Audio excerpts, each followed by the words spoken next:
네,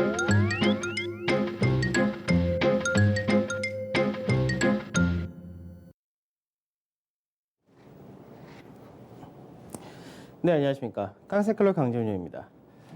이제 6월 장세가 이제 이틀 정도 남았고, 이제 이번 주 수요일부터가 이제 7월 시장이 열리는 부분인데, 7월 시장이란 부분은 결국 하반기 증시인 거고, 앞전까지 시장이 유동성에 따른 시장이었다면, 앞으로는 실적이 중요한 시장이 될 것이다. 이렇게 말씀드렸는데, 문제는 이렇게 유동성 장세에서 실적 장세로 넘어갈 때, 시장에서는 변곡이 나타날 수밖에 없다. 이 부분을 말씀드렸는데, 금요일날 국내 증시는 이제 반등을 해서 마감이 되긴 했었지만, 실제적으로 21선을 안착하지 못하고 오히려 저항으로 인식을 해서 마감이 되는 모습이었고, 미증시가 주말 동안에 역시 또 하락을 또 크게 하는 모습을 보여줬다던가, 그러다 보니까 시장에서 국내 증시가 이번 한 주 상당히 또 많은 변동이 나타날 수밖에 없다. 이렇게 될 것 같습니다. 그래서 시장에서 이제 이번 조정이 나타날 때 이제 어떤 전략으로 하느냐가 상당히 좀 중요하다고 되는데, 이제 현금이 없이 주식을 다 갖고 계신 분들은 사실 전략을 쓸 수가 없는 케이스인 거고, 이제 현금을 갖고 계신 분들이 어떤 식으로 전략을 쓰느냐, 이 부분이 중요할 것 같은데, 하나씩 이 부분에 대해서 설명해 드리도록 하겠습니다.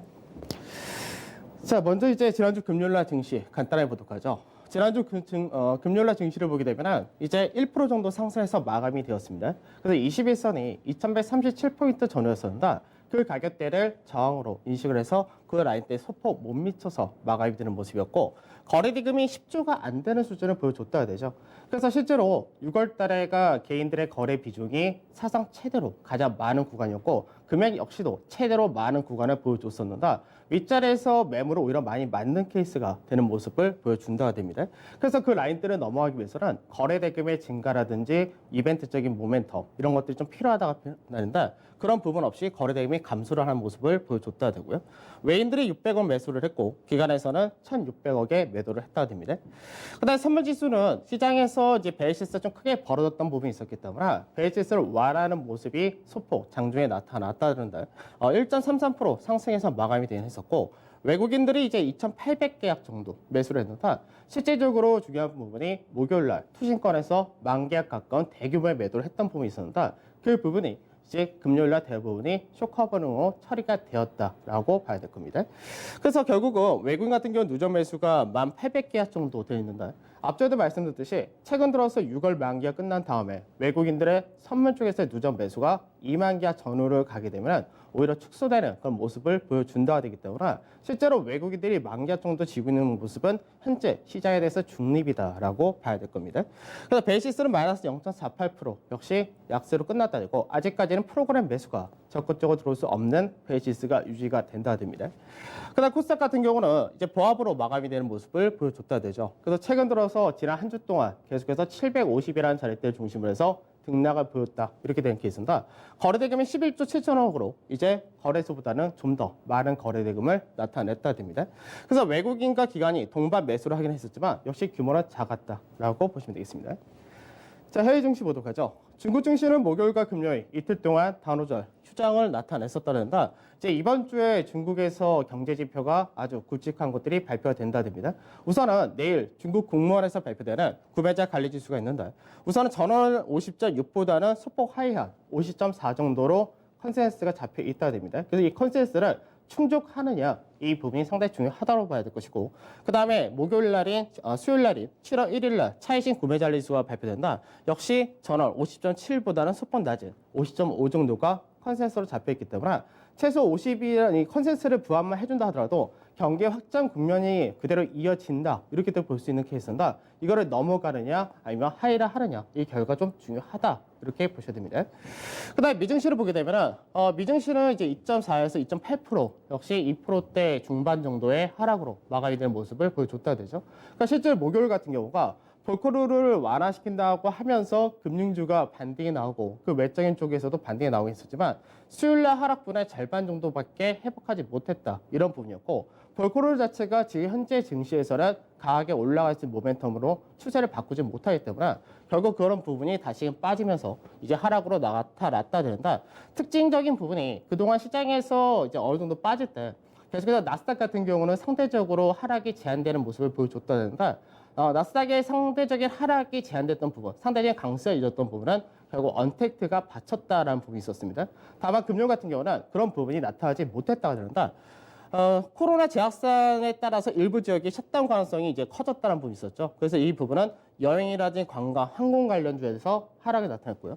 그다음 온라인 기반 기업 광고 수익 자체가 둔화된다 이런 부분이 있었는데 이 부분은 이제 미국 내에서의 이제 흑인들의 시위라든지 이런 것까지도 연동이 되긴 하지만 실제로 기업들 자체가 적극적인 광고를 해서 판매를 할 수 있는 그런 구간이 아니다 보니까 그런 기업들의 광고 자체가 줄어든다는 것이 결국 그동안 언택트 쪽에서의 모멘텀 봤던 인터넷 기업들을 중심으로 해서 하락이 크게 나타났다 됩니다.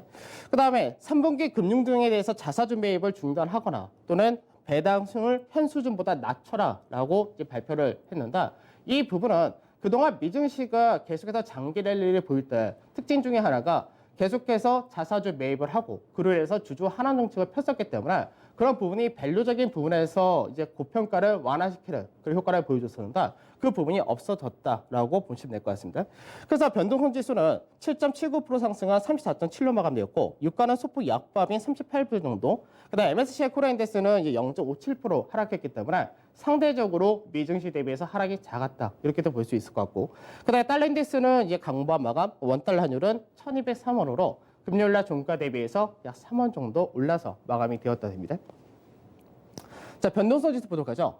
변동성 지수를 보게 되면 21선을 중심으로 해서 한번 강하게 갭으로 넘어갔었고 계속 흘러내린다가 됐었지만 21선을 지지 밟고 이 가운데서 왔다 갔다 했었는데 단기적인 모양이 쌍바닥형이기 때문에 40에서 45선을 돌파 시도할 가능성이 높다가 여전히 나온다로 보셔야 될 것 같습니다. 그래서 이 라인대를 넘어간다는 얘기는 미증시 자체가 추가적인 조정이 불가피하다 이렇게 볼 수도 있기 때문에 현재는 미증시가 바닥을 찍고 올라온다 이러기보다는 추가 조정 가능성이 훨씬 더 높다라고 봐야 될 겁니다. 자, S&P 지수 바로 보도록 하죠. S&P 지수의 이제 주간 차트인데 주간 차트를 보게 되면은 실제로 이제 미증시 같은 경우가 2016년도 초반부터 계속해서 상승 랠리를 나타냈었다고 되죠.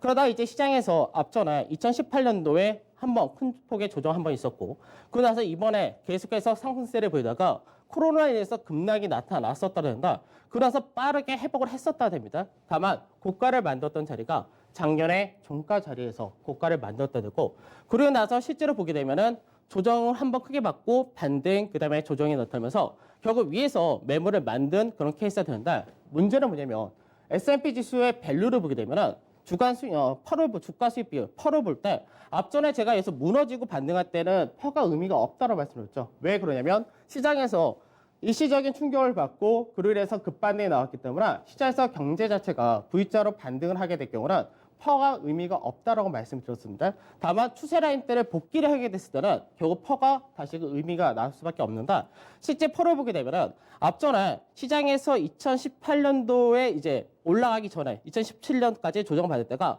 퍼가 약 18배에서 19배 정도까지 올라왔었는데 최근 들어서 주가가 무너지고 난 다음에 15%를 전후로 해서 바닥을 만들고 지금 현재는 이 부분이 21%까지 올라갔다 이렇게 되다 보니까 밸류상에서 너무나 고평가가 돼버렸다 이렇게 된 케이스입니다.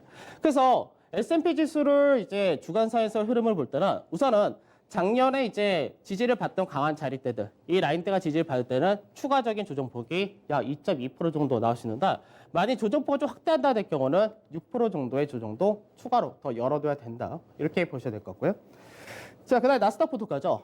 나스닥은 상대적인 강세가 그대로 이어진 그런 케이스였죠.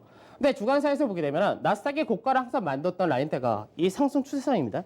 그래서 상승 추세선을 보게 될 경우 올해 2월 달에 고가를 만들고 급락을 했다가 역시 회복하고 다시금 직전의 고가, 신고가를 나타내었었지만 실제 추세 라인대 상단 자리는 그대로 저항으로 인식이 되었다가 됩니다. 그래서 주가 자체가 신고가를 보였으니까 좋다 이게 아니라 신고가를 보인다 하더라도 추가적인 모멘텀이 다시 나타난 것 없이 수급적인 부분 그리고 기대치 이런 부분이 끌고 올라왔던 케이스인데 결국 이제 상단 자리에서 맞고 떨어지는 모습을 보여줬다는 것과 이 라인대에서 추가적인 강세를 띈다 하더라도 역시 상승은 제한이 될 수밖에 없는 그런 구조인데 문제는 이 구간에서 거래량이 어마어마하게 크게 형성이 되었다 되기 때문에 이 윗자리에서 매물을 만들고 결국은 떨어진다가 될 때 이 윗자리에 넘어가는데 상당히 오랜 시간이 걸릴 수밖에 없다가 됩니다. 그래서 나스닥 같은 경우가 그동안 상대적인 강세를 보였던 부분이 국내에서도 역시 코스닥의 상대적인 강세로 연결된 케이스였는데 이 부분이 이제는 마찬가지로 나스닥의 하락이 이제 본격적으로 나타날 가능성이 높다라고 봐야 될 것이고, 앞전에 일간사에서도 체크를 해뒀던 부분이 21선을 여태까지 깨지 않고 올라왔던데 그 21선이 상승 추세하고 똑같이 이어졌었기 때문에 21선 이탈했던 부분은 단기적으로 이 구간에서 올라왔던 추세를 이탈했다라고 봐야 됩니다. 그래서 우선은 작년에 종가 라인 때 이 라인대를 내려온다, 지지 테스트를 받으러 내려온다가 될 경우는 추가적인 조정폭이 약 3.7에서 약 8.9%까지 열어둬야 된다 정도, 이렇게 체크하셔야 될 것 같고, 그 다음에 글로벌 펀드 쪽에서의 자금 흐름을 보게 되면은 실제로 이 기준이 이제 6월 24일을 기준으로 만들어 놓은 케이스인가, 실제적으로 이제 계속해서 자금이 미증시 쪽으로 많이 쏠리는 모습을 보여줬었다 됩니다. 근데 실제로 언제부터냐, 6월 중순 딱 15일을 전후로 해서 그때부터 이제 자금의 유출이 나타나기 시작을 했다는 거죠. 무슨 말이냐면 시장에서 나스닥 지수 같은 경우는 신고가를 보였다 하더라도 자금 자체가 유출되는 흐름을 보여줬다는 이야기인데, 자금의 유입 자체가 대부분 언택트를 중심으로 들어왔었는데 이 부분에서 차익 실현이 나타난다는 부분은 결국 이 차익 실현이 세게 떨어질 때 그동안 시장에서 많이 올라왔었던 언택트를 중심으로 차익 실현 역시 강하게 나올 가능성이 높다, 이렇게 보셔야 될 겁니다. 자, 그 다음에 중국은 좀 다른데 중국은 좀 차이가 있습니다. 그래서 중국 증시 같은 경우는 시장에서 지난주 목요일과 금요일 날에 휴장을 나타내었지만 전체적인 상가 패턴에서 이제 상단 자리를 올라오려는 그런 모습을 보여주면서 실제로 작년에 종가 수준 근처까지 거의 다 올라온 모습을 보여준다 됩니다. 근데 중국하고 이제 미국하고 이제 우리나라도 마찬가지지만 차이가 뭐냐면, 우리나라나 중국이나 2016년부터 2018년 초까지는 다 같은 글로벌 전체가 동조가 되면서 강세에 뛰었었지만 미증시 같은 경우는 거기서 추가적으로 더 상승을 나타난 케이스였고, 반대로 국내라든지 중국 같은 경우는 하락이 이어진 케이스였기 때문에 서로 간의 그림 자체가 많이 엇갈려 있는 그런 케이스였다 되겠죠. 그래서 오히려 시장에서 저점 자리대를 예전에 중국 같은 경우는 2019년도에 1월 달보다 높은 구간에서 만들었다는데 결국 상가 패턴의 자리대에서 이제 상단 자리 돌파가 가능한 그런 위치에 왔다가 됩니다. 그래서 중국 같은 경우가 이제 이 라인대가 상당히 매물이 많은 자리이기 때문에 이제 이 매물대를 소화하고 안착하는 과정이 필요하다는데, 그래서 현재는 중국에서의 경제 지표가 상당히 중요하다, 이렇게 보는 거고, 실제로 이제 국내 증시도 어느 정도 미증시와 차별화가 나오기 위해서는 국내 증시 자체만의 차별화로는 거의 힘들기 때문에 신흥국에서 대표하는 중국에서의 차별화가 중요하다가 되는 것이고, 경제 지표 역시도 마찬가지인데 앞전에 미국에서의 서프라이즈 인덱스를 보여드릴 때 그쪽 기대치가 너무나 높게 형성이 된 반면에 유럽이라든지 중국 같은 경우는 그 부분이 높지 않다가 되었기 때문에 시장에서 컨센서스 자체를 충족하느냐, 이 부분이 중요하다가 될 겁니다. 그래서 중국 같은 경우 밸류를 보게 되면은 아까는 이제 미국에서의 S&P라는 좀 굉장히 고평가지만 중국에서의 주가 수익 비율 보게 될 경우는 실제로 앞전에 시장에서 고평가다, 뭐 예전 2005년 이럴 때는 엄청난 고평가였기 때문에 실제로 2015년 같은 경우가 17% 수준까지 갔었다가 최근 들어서 가장 쌌을 때가 10% 정도 미만으로 내려왔고, 최근 들어서가 움직이는 자리가 11% 정도 수준에서 움직이기 때문에 상대적으로 밸류가 비싸지 않다, 이렇게 보셔야 되겠습니다. 자, 그래서 금요일 같은 경우는 간단하게 업종별로 보게 되면 시장에서 언택트가 조정을 받을 때 두 가지 케이스가 있다고 말씀드렸는데, 언택트가 약해진다, 그렇게 될 경우는 경기 민감 쪽이 강해진다, 이 케이스였고, 반대로 언택트가 약해지는데 경기 민감도 다 같이 빠지는 경우가 나타났다, 이것 때는 시장 전체에 조정이 나올 수 있는데, 금융 같은 경우는 언택트의 약세를 띠는 반면에 IT라든지 항공해외라든지 자동차라든지 은행 같은 경기 관련된 시총 상위주가 움직였다, 이렇게 된 케이스였고요. 그 다음에 이제 나머지 그 외적으로 방어주 내수 관련해서도 어느 정도 강세가 이어졌다, 이렇게 보시면 되겠습니다. 그래서 이 부분은 나중에 이제 외국인들이 국내 증시 차별화를 시킬 때 바스켓에서 올 텐데, 이 수급적인 부분은 제가 좀 시간이 날 때 다음에 설명 좀 해드리도록 하겠습니다. 자, 지난주 수급만 보도록 하죠. 지난주 수급을 보게 되면 외국인들은 거래소에서 1,700억 정도를 매도했기 때문에 매도 규모는 현저하게 축소가 되었습니다. 다만 개인들의 매수 규모는 6월 둘째 주 지수가 고가를 만들고 떨어지던 그때만큼의 규모를 만들었다는데, 개인들이 6월 한 달 동안에 매매 규모가 상당히 크다, 이 부분은 동일합니다. 그러면 외국인들은 적게 팔았는데 누가 많이 팔았냐? 결국 기관에서 팔았다는 얘기인데, 금융투자에서 프로그램이 1조가 나왔다, 이 부분이 있고, 연기금이라든지 투신, 은행, 이런 기관 투자자 전체가 거래소에서 매도를 했다가 되겠죠. 그다음 코스닥은 이제 마찬가지로 외국인과 기관 어느 정도 동반 매도가 나오긴 했었지만 규모는 크지 않았다 정도고 연계임에서 소폭 샀다 정도가 있습니다. 그다음에 선물 쪽에서는 외국인들이 이제 1,400개 정도를 매수를 했고 그다음에 금융투자에서 매수했는데 이번 차익 거래다. 그래서 금융투자가 선물을 사는 만큼 현물을 팔았다라고 말씀드렸죠. 그래서 현재는 외국인들의 선물에서는 여전히 중립적인 입장을 취하고 있다가 됩니다. 자, 그래서 6월 지난주죠. 지난주 수급 업종별 등락을 보게 되면 결국 이제 코스피는 약보합으로 끝났고 코스닥이 1% 정도의 강세를 띄었다 되고 전체적으로 대부분이 경기 관련이라든지 이쪽이 주로 하락을 했다 된다. 강세를 띄었다 된 쪽은 역시 언택트 쪽이 강세를 띄었다 되죠. 다만 언택트의 강세는 주 중반 전까지 강세가 나타났다 되고 주 후반 들어서부터는 이쪽이 오히려 약세를 띄고 반등은 IT와 자동차 같은 경기 관련 대응이 반등이 나왔다 이렇게 보셔야 되겠습니다. 자, 차별하는 부분이 나올 수 있느냐? 이게 하반기 증시의 핵심이 될 겁니다. 뭐 7월 달에 우리나라에서도 이벤트가 여러 가지 많지만 실제로 이제 미국 같은 경우가 이벤트가 더 많은 케이스고 이제 미국은 본격적인 대선이라든지 공약이라든지 이런 부분도 다 체크를 해야 된다. 그 부분 제가 시간 날 때 또 해드리도록 하고 우선은 간단하게 차별화가 되기 위해서는 상대적으로 국내 증시가 더 좋으냐 나쁘냐 여러 가지 좀 체크를 해야 된다. 최근 들어서 IMF에서 경기 전망을 수정치를 다시금 발표를 했죠. 발표한 내용을 보게 되면은 올해 이제 GDP 성장률 전망 자체가 앞전에 국내가 1.2% 정도였는데 추가적으로 2.1% 정도 감소를 할 것이다. 마이너스가 나타날 거다. 이렇게 전망했는데 실제로 이 수치가 중국을 제외하고는 가장 높다가 됩니다.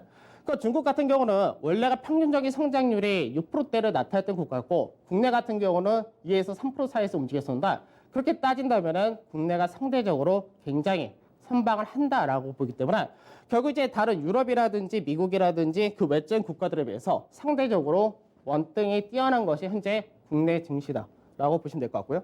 그 다음에 기업들의 이익 전망도 마찬가지입니다. 기업들의 이익 전망을 볼 때는 올해와 내년 EPS 증가율 자체가 글로벌 증시에서 거의 최상위권에 올라가 있다 되기 때문에 기업들의 실적 부분도 상당히 좋다 됩니다. 그래서 이 부분이 차별화되기 위해서는 경제지표라는 쪽에서 상대적으로 미국이나 유럽보다 괜찮다는 부분이 확인이 돼줘야 되고 그 다음에 차별화되기 위해서는 또 하나가 필요한 것이 미증시가 최소한 바닥을 만들어준 것이 필요하다 정도 생각하시면 될 것 같습니다. 자, 국내 종합주가지수 보도록 하죠. 국내 종합주가지수를 보게 되면 결국 시장에서 2180포인트, 2100, 2200이었는데 앞전에 박스권의 상단 자리를 저항으로 인식을 했다 됩니다. 그래서 이 가격대가 자체가 올해 작년이었죠. 작년에 종가 라인이었는데 작년 종가 라인에서 어느 정도 이제 저항을 맞고 떨어졌다 된다. 그러면서 2주 동안 결국 2130포인트라는 가격대를 중심으로 제자리 걸음을 했다 되죠. 문제는 이 구간에서 오히려 거래 대금이 크게 늘어났었기 때문에 이 라인대가 위가 다 매물로 인식될 수밖에 없다. 이렇게 된 케이스인데 우선 1차적으로 지지를 받을 수 있는 자리 때는 2090포인트 전후 이 라인대가 지지 포인트다라고 보시면 될 것 같습니다. 그러니까 저 같은 경우는 제가 운영하는 쪽 같은 경우 어떻게 되냐면 현재는 주식과 현금 비중을 3대7 정도로 만들었는데 이 7에서 현금을 다 70% 갖고 오는 것이 아니라 인버스를 포함해서 70%를 채워놨기 때문에 시장에 조정 나올 때 해지를 걸어놨다 정도 생각하시면 되는데 저는 이제 시장에서 앞전에 포지션을 어느 정도 다 정리를 하고 나서 신당을 말씀드렸는데 이제는 사야 될 때가 서서히 온다라고 보고 있습니다. 그래서 2050포인트 전후가 오게 되면은 포트폴리오를 이제 7대3 정도로 변경시킬 생각인데 문제는 뭐냐면 여기서 지지를 하고 그 다음에 차별화로 가면 좋은데 그렇지 않고 추가적인 하락이 만에 하나 떨어질 때는 시장에서 전체 상승폭의 38.2%라는 자리대가 1920에서 1940이기 때문에 여기까지는 혹시 모르기 때문에 약간의 여지를 남겨둔다 정도 이렇게 생각하시면 될 것 같습니다. 그래서 제가 운영하는 포트폴리오 그대로 움직이시라 이런 게 아니라 시장에서 이런 식으로 전략을 핀다로 처음부터 전략 좀 맞춰놨기 때문에 그러면 사야 될 애들도 역시 밑에서 경기민과 관련해서 사야 된다 이런 관점인데 그 부분도 나중에 시간 될 때 설명해 드리도록 하죠.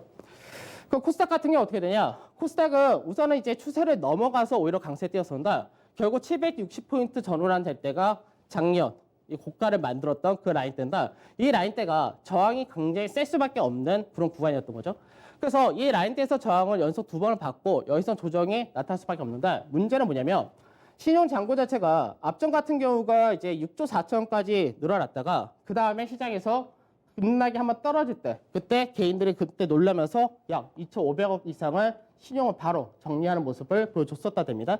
그래서 6조 4천이었던 신용이 6조 1천억을 줄었었는데 최근 들어서 지수가 한번 무너질 때 샀던 것이 그 다음날 반등, 또 무너질 때 샀는데 그 다음날 또 반등, 이거를 겪다 보니까 시장에서 오히려 개인들이 매수 더 늘려버린 그런 케이스가 되었습니다. 그래서 현재는 신용 잔고가 6조 5천억까지 늘어나면서 신용 잔고 규모는 최대치를 다시금 만들었다 되고, 잔고 비중이 중요하다 말씀드렸는데 잔고 비중이 2.33으로 굉장히 높다. 그래서 조정이 커질 경우 시장에서 빠르게 반등이 나오면 괜찮겠지만 반등이 빠르게 나오지 못할 경우는 조정폭이 더 확대될 가능성이 높다, 이렇게 보셔야 되겠습니다. 그래서 코스닥 같은 경우는 나스닥과 동조화되면서 올라왔었기 때문에 나스닥의 추세를 우선은 깬 그림이 만들어졌는데 이 라인대를 빠르게 복귀를 하면 괜찮지만 그렇지 못하다면 추가된 조정폭이 좀 더 클 수가 있다는 것이고, 시장에서 우선은 665선이라는 자리대가 주요 지지라인인데 문제는 만에 하나 시장에서 저점 대비 상승폭의 38.2% 조정까지 받게 될 경우는 이때는 조정폭이 좀 많이 크다 정도는 생각하셔야 될 것 같습니다. 자, 투자 전략입니다. 변곡이 6월 30일과 7월 2일 이 정도가 단기 변곡이라 말씀드렸는데 시장에서 우선은 미증시 자체가 본격적인 조정 가능성이 높아졌다라고 봐야 될 겁니다. 그 상태에서 국내 증시가 영향을 제한적으로 받느냐, 이 부분이 중요한데 지난주까지를 볼 때는 국내 증시가 상대적으로 유럽이라든지 S&P 지수에 비해서는 상대적으로 조금은 강세를 띠는 모습을 보여줬어야 됩니다. 그다음에 중요한 것이 중국에서의 경제지표, 그 국내 역시도 경제지표, 여기에 따른 차별화가 가능해질 수 있는지를 어느 정도 가늠할 수 있느냐가 이게 중요한 것이고, 실제로 중요 지지라인은 2090포인트, 그리고 2차 지지라인은 2050포인트 전인데 이 구간대부터 저는 비중을 좀 확대할 예정이다라고 말씀을 드리고, 만에 하나를 대비해야 되기 때문에 현금 역시도 유지를 남겨놔서 저점 대비 상승폭의 38.2%인 1920에서 40까지도 만에 하나 떨 수 있다 정도까지는 여지를 둬야 될 것 같습니다. 그 다음에 시장은 7월 2일 전후 해서 단기 바닥을 만들지 않을까, 우선 이렇게 전망이 된다.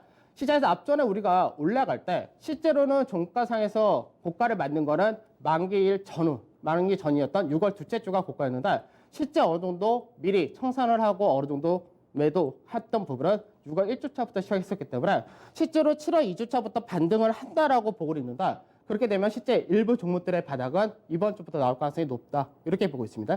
그래서 코스닥 같은 경우는 신용을 좀 주의를 많이 하셔야 될 것 같고, 상대적으로 이제 빅이라고 하는 언택트 중심의 이쪽이 강세되었습니다. 이쪽의 시총이 현재는 삼성전자의 버금갈 정도로 높아졌다는 부분이 있기 때문에 이쪽에서 단기 차익 실현이 떨어질 가능성을 염두를 하셔서 좀 주의를 하셔야 될 것 같고요.